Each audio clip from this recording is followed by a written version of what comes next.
At the next stop sign, turn left.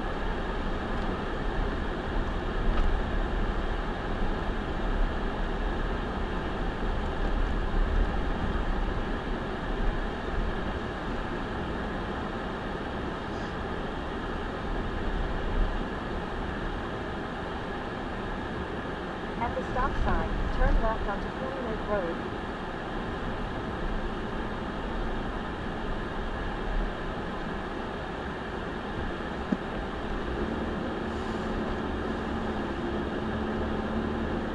In 1.9 miles, at the roundabout, take the second exit Perfect. onto Carroll Lake Road. I knew it. I knew you knew it.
In 1 mile, at the roundabout, take the second exit onto Carroll Lake Road.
At the roundabout, take the second exit onto Carroll Lake Road.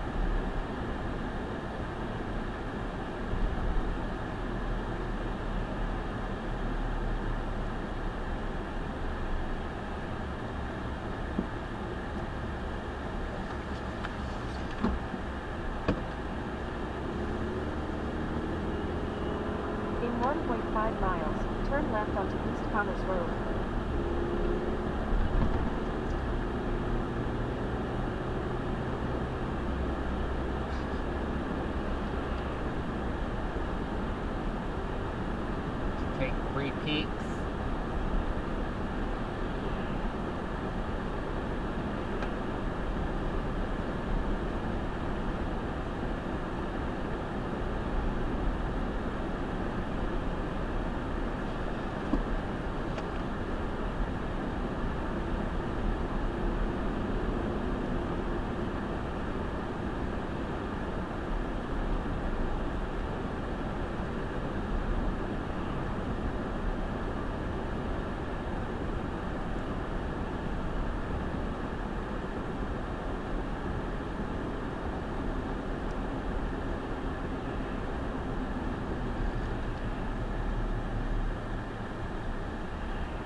not right.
At the next light, turn left.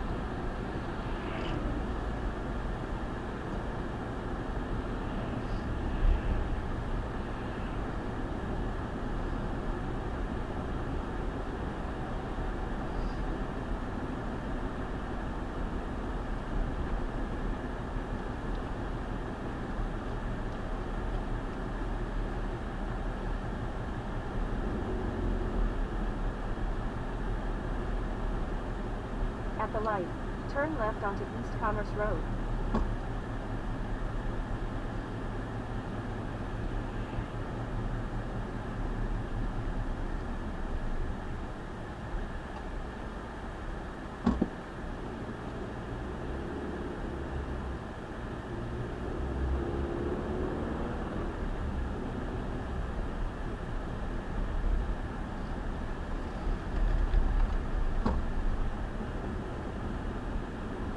At the next light, turn right.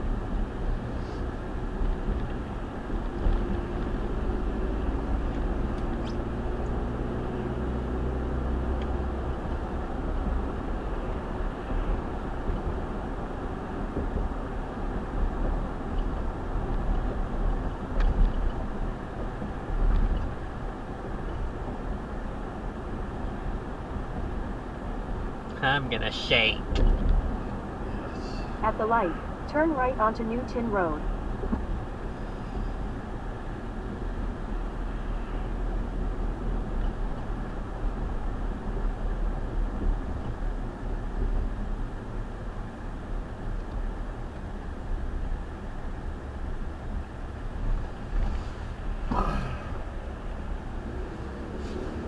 In 1 mile, turn left onto Richardson Road.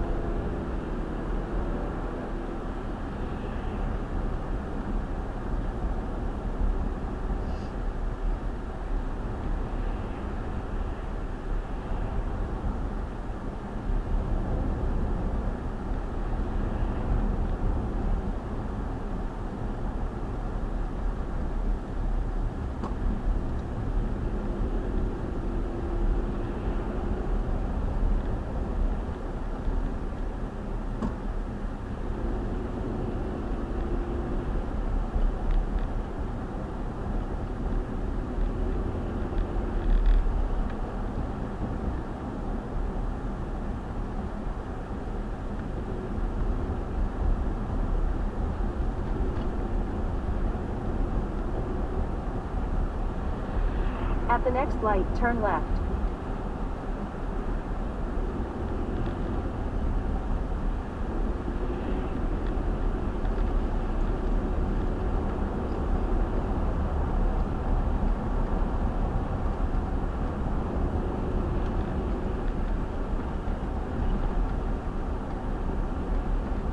At the light, turn left onto Richardson Road.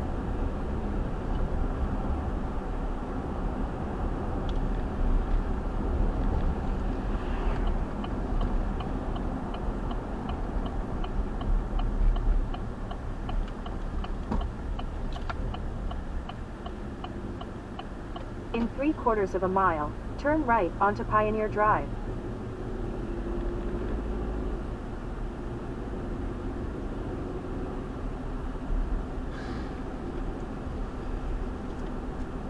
Got the job pulled up. Alright.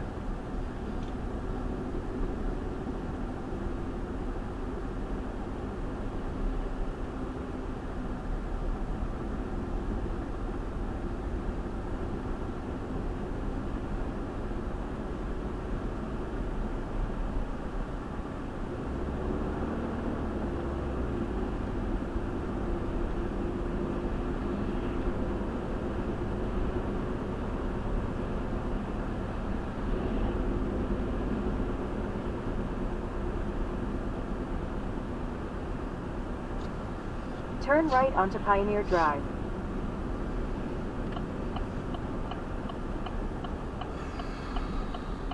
You had your turn signal on with your ring. Silver.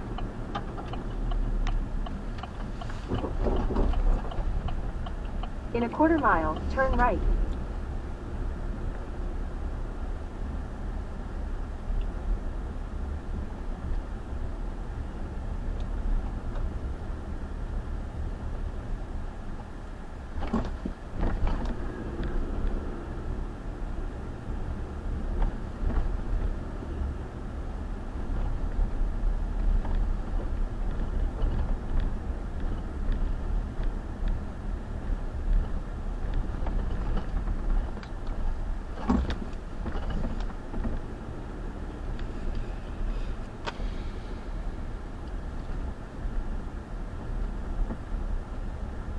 Turn right, then turn left.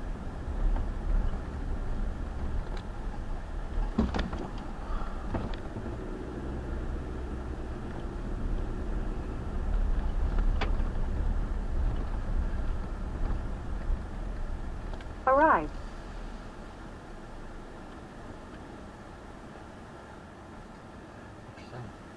Yep, punch us in.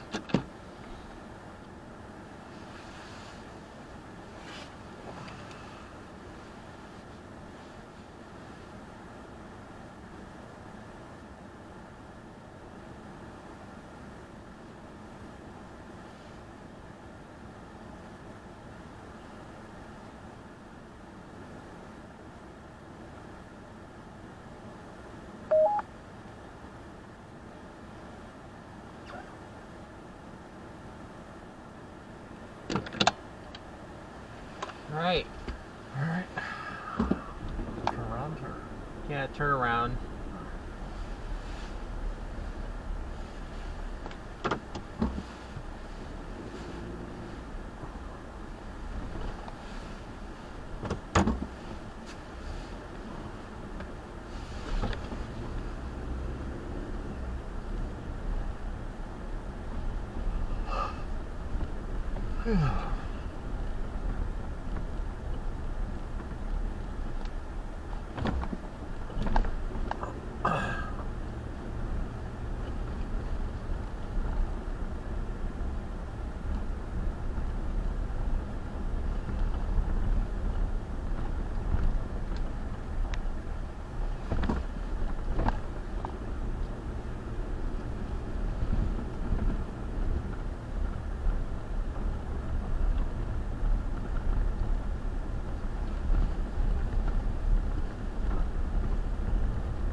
Bless you.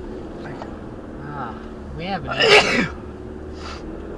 taken this way not since the Ian Lake Road was closed. It's true. Yeah, that's true.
shake bad.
With your white gold ring. Silver.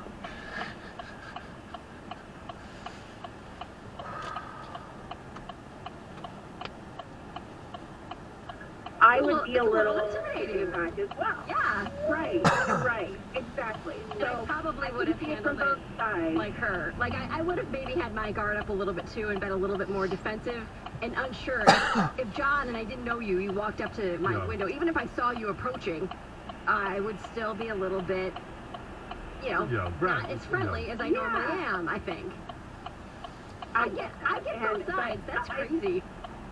I don't think he was menacing. I think he was because he was leaving the house. He was leaving to go, and he was leaving his wife and baby and daughters in the house. And there was clearly some kind of party going on in the neighborhood, and it was just kind of like, okay, what's going on here? And she made it worse by not saying, oh, hey, I'm sorry, I'm just finishing this text. I'm going to go over to this house. I'm here for a party. I'm so sorry. You know, I understand. Or she could have even said, I'm going to a party. Mind your own business. And I think it would have ended. But I just wanted to add that little perspective that we had some strange things, and I think John's senses were just heightened because he was leaving us and didn't want to leave me in a situation where and trust me, I can handle myself, but I think it's just his mentality of, you know, I don't want to leave Lisa in a situation like that. And that's where his mind was. This is why you guys need a moat. Yeah, Great idea. Thanks, man. Thanks, Bye, Teddy. Bye, Teddy. Did you think it was someby out there who just couldn't wait till Monday to hear you talk about the Matt Weiss fire? Because of the Friday news dump? I thought maybe it was Matt. He just would have been looking up online. Yes, exactly. I'm trying to get on my Wi-Fi. Yes.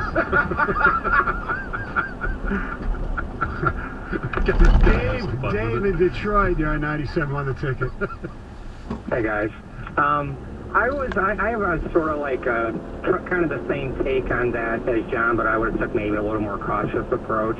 I live in the city in North Rosedale Park, and we have people on these city streets that will park right by our house on a side street right next to our property, or sometimes in front of the house, all times of day or night.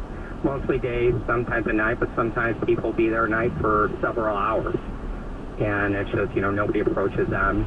I think that, you know, I don't think it's a question, John, of you're being right or wrong. It's just being cautious. I think everybody would handle that differently. I would kind of take maybe Heather's approach, kind of watching at the window, kind of keep an eye on things, but we'll sometimes even go to bed and there'll be people parked out there still, and that's just, you're on the city streets, and that's just, you know, how it is. They also, too, maybe could have been working for delivery service, looking at their GPS, like a Shipt or Amazon thing. Sure. That's a possibility, but yeah, I just think nowadays, though, with safety, I think, John, you're perfectly, you know, right in doing that, too.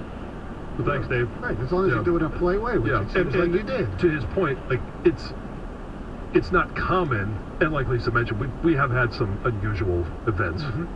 Well, that changes it a little bit for Yes, me Yeah. after hearing I that. suppose I should have given you a little more context. Yeah. Absolutely. Ed in Clinton Township, good morning. Good morning, everyone. Yeah, I had the same issue on Saturday. There's some car that parked in front of my house. I'm not 6'7", so my approach was just to keep an eye on it through the ring camera. And the thing about calling the police, the thing is, they're on a public street.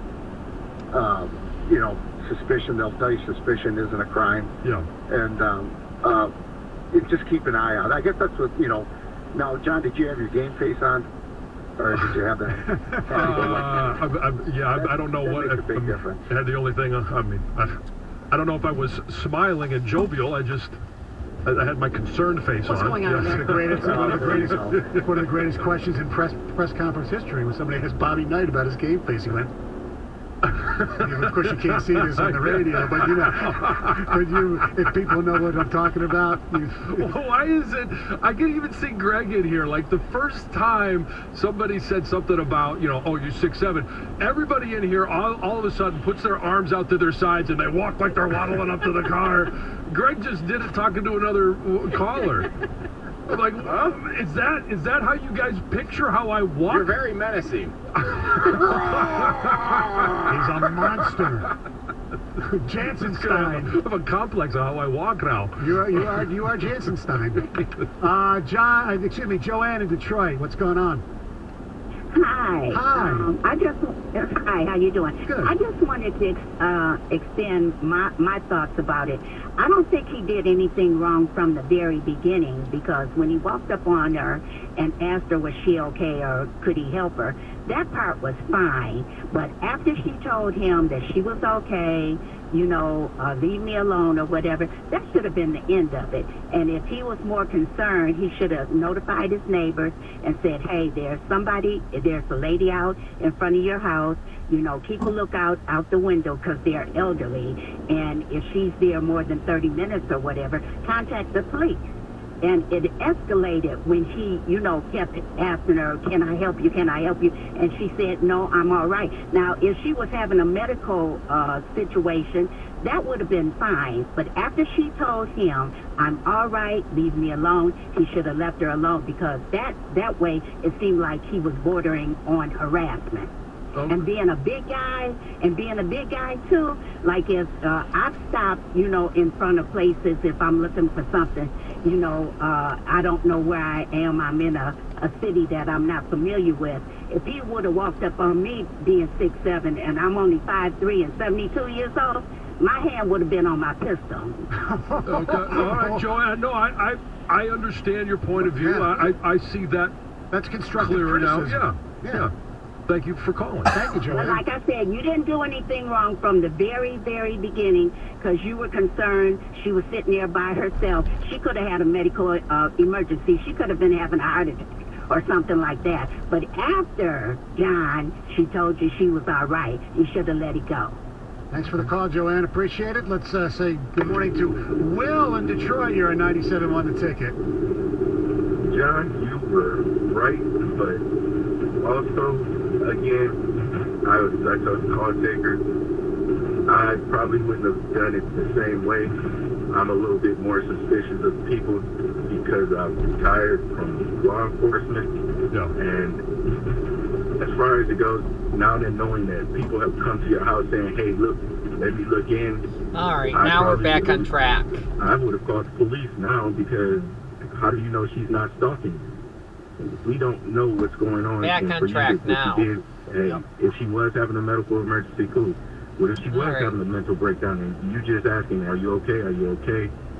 And she probably got mad enough to leave because, okay, I was planning on killing myself in front of this house, but now I won't because somebody's going to call police on me. What you did was fine, man. I'm sorry. So, Will, let me ask you this, since you're the former law enforcement. If you received a call, like say I didn't go up there, I just said, hey, there's somebody outside, lights are off, car is running, it's not normal, what would the response have been? You know, my response would have been, so let him sit there. Yeah. But Okay, that's just yeah. because, I mean, you don't know what's going on, and it's a lot different here than where I was, than where you live. So don't even worry about it. Yeah. Thanks for the call. Appreciate it. 248-539-9797. Coming up next, a terrific apology. Even a wager that misses can still be a slam dunk with BetMGM, an authorized gaming partner of the NBA. Place an NBA one-game parlay wager with 4 legs or more, and if you miss one leg, you'll receive up to $25 back. Just opt into this promotion on BetMGM's app or website. With one-game parlay, you can make selections within a single NBA game from tons of bet types, including team and player props. So go ahead, take your favorite NBA star to score big, the home team to cover, and the over in points. Opt into the promotion, then place an NBA one-game parlay wager of 4 legs or more, and you'll get up to $25 if you miss one leg. Visit BetMGM.com for terms and conditions. Must be 21 years of age or older to wager. Michigan only. All promotions are subject to qualification and eligibility requirements. Rewards issued as non-withdrawable free bets or site credit. Free bets expire in 7 days from issuance. Gambling problem? Call 1-800-270-7117 for confidential help. Excludes Michigan disassociated persons. 97.1 The Ticket. Traffic. From the WWJ AM 950 Traffic Center, 94 westbound after Van Dyke in Detroit is an accident leaves only the right lane open. Traffic is backed up now from Ross. New crashes popped up in the left lane of the Southfield Freeway southbound at Rotunda. 275 northbound at Ford Road, and the accident blocks the left shoulder. And there's also a crash now US 23 northbound just after 94. It's in the left lane with backups from Willis Road, also affecting 94 westbound drivers from Huron Street. I'm Michelle Pena with traffic. The latest on your Detroit Lions. Download Necessary Roughness with TJ Lang and John Jensen today. Get it on the Odyssey app or wherever you get your podcasts. This is Brian Godfrey from Pat Milliken Ford. If you shopped for a new vehicle last year, you probably ran into low inventory and limited selection. Well, I'm here to tell you that at Pat Milliken Ford, we're starting off the new year with a huge selection and more inventory arriving every day. As one of the nation's largest Ford dealers, we have hundreds of new Fords in stock and ready for immediate delivery. And if we don't have exactly what you want, we'll be happy to custom order your next Ford your way. Worried about interest rates? We're offering 0% APR financing on new Ford Escapes, Edges, Explorers, and F-150s. And we can help you get out of your current lease no matter where you got it. Let us help you find your next vehicle today. We're conveniently located on Telegraph Road, 1 mile south of I-96, or online at patmillikenford.com.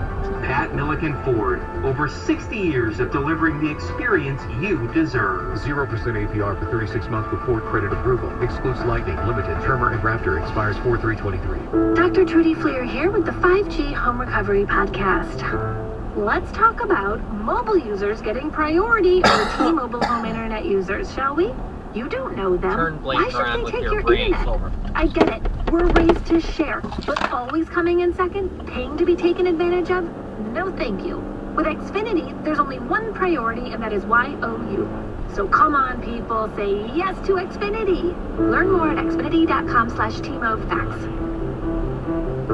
Now through February 21st, new customers can get 75 megabits per second Connect Internet. It's all just $20 a month for 12 months with a 1-year rate guarantee. Plus, there is no annual contract, so it's risk-free. Go to xfinity.com/TMOFax, call 1-800-XFINITY, or visit a store today. Requires paperless billing and autopay with stored bank account. Restrictions apply. Equipment taxes and fees extra. After promo, regular internet rates apply. Actual speeds vary. When cold symptoms keep you up, try Vicks NyQuil Severe for max strength nighttime relief. Just 1 dose of Vicks NyQuil Severe starts to relieve 9 of your worst cold and flu symptoms to help take you from 9 to none. Get some rest and feel better with Vicks NyQuil Severe. The nighttime sniffling, sneezing, coughing, aching, sore throat, stuffy nose, fever, best sleep with a cold. Medicine. Use as directed. Are you ready? Every pro is an MVP to us. As a Lowe's MVP's Rewards member, you can earn bonus points when you shop select products and brands. Then redeem them for exciting rewards like tools, sports memorabilia, e-gift cards, and more. Join today to become a member and start earning. Bonus points calculated before taxes and fees after applicable discounts if any. Subject to program terms while supplies last. Points expired end of calendar year. Visit Lowe's.com/MVP's bonus points for details.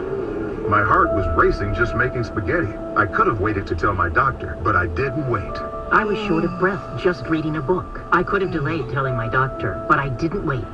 They told their doctors and found out they have atrial fibrillation, a condition which makes it about 5 times more likely to have a stroke. If you have one or more of these symptoms, irregular heartbeat, heart racing, chest pain, shortness of breath, fatigue, or lightheadedness, this is no time to wait. Contact your doctor. Brought to you by Bristol-Myers Squibb and Pfizer. Today mainly cloudy, high of 36. Weather brought to you by Pfizer and BioNTech. This winter, there are new COVID-19 booster shots designed to help protect against recent Omicron variants. Schedule your updated COVID-19 booster dose at vaccines.gov. Do you have an opinion? Of course you do. Call the D Las Vegas 97.1 The Ticket Studio line at 248-539-9797. To D Las Vegas, the home of Detroit sports in Vegas. 97.1 The Ticket would like to remind you that when you text the ticket, standard text messaging rates apply. Live from the Jamie Samuelson studio, here's Stoney and Jansen. 248-539-9797. Let's take one more on Jansen Gate. Mike in Flushing, you're at 97.1 The Ticket. Hello, good morning. Thanks for taking my call. Thanks for calling. So I agree with what the vast majority of people think, that Jansen did everything right. Protecting yourself, protecting your neighborhood, paying attention to things. I had a funny story I brought back this years ago. Something similar, but it had a funnier ending. We were at a Halloween party in our neighbor's driveway in a nice subdivision. Older kids were taking younger kids around. Moms were taking kids around. Dads were sitting in the fire pit in the driveway drinking beer. And around the corner, we see a car pull in and stop in an end of a cul-de-sac. And, we're just kind of looking at it like, oh, that looks strange. And then we realized what's happening. A couple kids parked and hopped in the back seat. So a few of the dads, we grabbed the scariest mask we could. It was getting dark. And our flashlights, we went back and instead of walking up to the car like everybody could see, we actually snuck behind the neighbor's house and we snuck up to the car, and then we just proceeded to jump on and around, shake the car, make noise, shine the flashlight, and it basically scared the holy hell out of these 2 kids that were in the back seat. And it took about 3 seconds for their activity to stop. And the guy got in the front seat and he took off like a bat out of heck and drove away. And of course, we all high-fived each other and thought, well, maybe we prevented a baby and we don't know who they were, but we went back and got some more beers. And when the mom showed up, we told them, and maybe some thought we were idiots, maybe some thought we were pretty cool, but it was a top 5 moment in my life. That's awesome. Thanks for sharing that, Mike. Appreciate it. 248-539-9797. As we just spoke about yesterday, Friday night, Lakers Grizzlies at the oh no, it's not Staples anymore, the Crypto.com Arena. Shannon Sharpe, Football Hall of Famer, big LeBron fan, undisputed on FS1 with Skip Bayless. He's sitting in the floor seats, and he's going back and forth with some of the players. A lot of people do. Most of them good-natured, from what we understand. And he told Dylan Brooks of the Grizzlies that he's too short to defend LeBron. And Brooks said something back, and they were like, F this, F that, and next thing you know, John Morant's John Morant's dad's John, security's involved, they take Sharpe away, comes back at halftime. It was pretty embarrassing. So yesterday on Undisputed, Shannon Sharpe, of course, addressed it. Now, he did a 3-minute apology, and I thought it was awesome, because so many times people, when they apologize, they don't even do it the right way, and sometimes we end up dissecting their apology more than what they actually are apologizing for, because they don't take responsibility. They just explain, and it's almost like an excuse, proclamation rather than an apology. But if you're going to apologize, learn from how Shannon Sharpe did. As you probably have heard or have seen Friday night at the Lakers game, I want to apologize for my behavior. You know, guys, I've preached for the last 6.5 years, responsibility and accountability. And I take full responsibility for what transpired. It does not matter what Dylan Brooks said or how many times he said it. Me being the responsible person, me having the platform that I have, and having so many people look up to me, I was wrong. I should have lowered the temperature in the arena. Instead, I turned the temperature up, and I let it get out of hand. I'm not perfect. I am not. And I'm never going to say that wasn't Shannon Sharpe, because that was me. That was just me getting out of character. And I'm sorry for all those that saw my actions and took offense to my actions. I am sorry. Well said. Yeah. That's what you want.